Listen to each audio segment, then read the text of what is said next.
আসসালামু আলাইকুম, আমি ডাক্তার নাজমুল। আজকে আপনাদের সাথে একটা বিষয় নিয়ে আলোচনা করব, সেটা হচ্ছে বিড়ালের দাঁতের সমস্যা। মাঝে মধ্যে আমাদের এখানে যে বিড়ালগুলা আসে, তো ওদের বয়স যেগুলার হচ্ছে আমি দেখি যে খুব বেশি, এরকম বিড়ালও আছে। আমি আমার লাইফে এখন পর্যন্ত সবচেয়ে বয়স্ক যেই বিড়ালটা কে ট্রিটমেন্ট করছে সেটার বয়স মেবি 11 বছর ছিল। তো এরকম যখন অনেক বেশি বয়সের হয়, 5 বছর প্লাস 4 বছর পার হয়ে যায়, তখনই সাধারণত দেখা যায় যে বিড়ালের ক্ষেত্রে এই দাঁতের সমস্যাগুলো তৈরি হয়। এবং এই দাঁতের সমস্যাগুলো হইলে তখন এটা কিন্তু প্রথম দিকে আপনারা হয়তো বা খেয়াল না করলেও আস্তে আস্তে এটা খেয়াল করেন, কারণ কি ও তখন খাবার দাবার বন্ধ করে দেয়। এখন দাঁতের সমস্যার ভিতর আমার এখানে যেই কমন পেশেন্টগুলো আসে, সেগুলোর একদম প্রথমটাই হচ্ছে কি, দাঁতের ওই জায়গাগুলোয় দেখা যায় যে একটা প্ল্যাক জমা হয় বা টার্টার জমা হয়। এগুলা জমা হয়ে দাঁতের ওই অঞ্চলটা পুরো মোটা একটা লেয়ারের মতো পড়ে গেছে। এবং এই ধরনের বিড়ালের ক্ষেত্রে মুখের থেকে একটা আলাদা ধরনের স্মেল বা বাজে গন্ধ আসে। তো তখনই নিয়ে আসে যে স্যার, ওর মুখ থেকে এরকম বাজে গন্ধটা কেন হচ্ছে। সেকেন্ড হচ্ছে, কিছু কিছু ক্ষেত্রে দেখা যায় যে দাঁতের গোড়া বা মাড়িতে কোনো কিছু দিয়ে আঘাত পাইছে, বা কাঁটা বা হাড় জাতীয় কিছু দিয়ে খেতে গিয়ে আঘাতের কারণে ওই জায়গায় ইনফেকশন হয়ে ঘা হয়ে গেছে। এইটাও হয়। তারপরে হচ্ছে আমার কাছে এরকম অনেক ওনারাই আসে যে হঠাৎ করে দেখে যে দাঁতটা ভেঙে গেছে।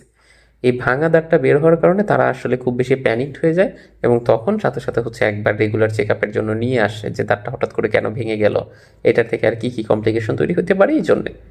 আর কিছু কিছু বিড়ালের ক্ষেত্রে দেখা যায় যে যত বেশি বয়স যায়, ওদের এই বয়সের জন্য আস্তে আস্তে দাঁত ক্ষয় হইতে থাকে, এবং ক্ষয় হইতে হইতে একদম মাড়ির ভিতর পর্যন্ত চলে যায়। প্লাস হচ্ছে দাঁতগুলো যদি একটু পরিষ্কার পরিচ্ছন্ন না রাখেন, তো ওই যে হিউম্যানের ক্ষেত্রে যেটাকে আমরা বলি যে দাঁতে পোকা হওয়া, তো ওরকম আর কি একটা কনসেপ্টও ওদের ক্ষেত্রে তৈরি হইতে পারে। তো এইগুলা হচ্ছে আমার কাছে সবচেয়ে বেশি আসা দাঁতের সমস্যা নিয়ে পেশেন্ট। এখন আপনি কিভাবে বুঝবেন যে ওর দাঁতের এই সমস্যাটা তৈরি হয়েছে? প্রাইমারি একদম প্রথম দিকে আপনারা এসে বলেন যে স্যার, ও না আগে যেরকম খাবারটা খাইতো, খাবার খাওয়া না অনেকটা কমাই দিচ্ছে, এখন আর আগের মতো সেরকম খায় না। ও আবার যেমন আগে পুরো মুখ দিয়ে হচ্ছে চাবাই চাবাই খাওয়ার চেষ্টা করতে, এখন না একটা সাইড দিয়ে খায় না, বা লালা ঝরে একটা সাইড থেকে। তারপরে হচ্ছে অনেকে এসে বলে যে স্যার, ওর মুখ থেকে প্রচণ্ড পরিমাণ দুর্গন্ধ হয়। আবার কেউ কেউ বলে যে স্যার, ওর না অনেক বেশি পরিমাণে জ্বর আসতেছে এবং খাবার খাওয়া একদম বন্ধ করে দিচ্ছে। এই লক্ষণগুলাই হচ্ছে আপনি প্রাইমারি স্টেজে দেখতে পাবেন। এখন আমাদের কাছে যখন আসে, আমরা তো হচ্ছে তখন ওই ইনফেকশন হইলে ইনফেকশনের জন্য যে ট্রিটমেন্টটা দেওয়ার সেটা দেই, বা হচ্ছে দাঁতের মাড়িতে ওই প্লেগ বা ইয়াগুলো জমা হইলে সেটাকেও তুলে দেওয়ার চেষ্টা করি।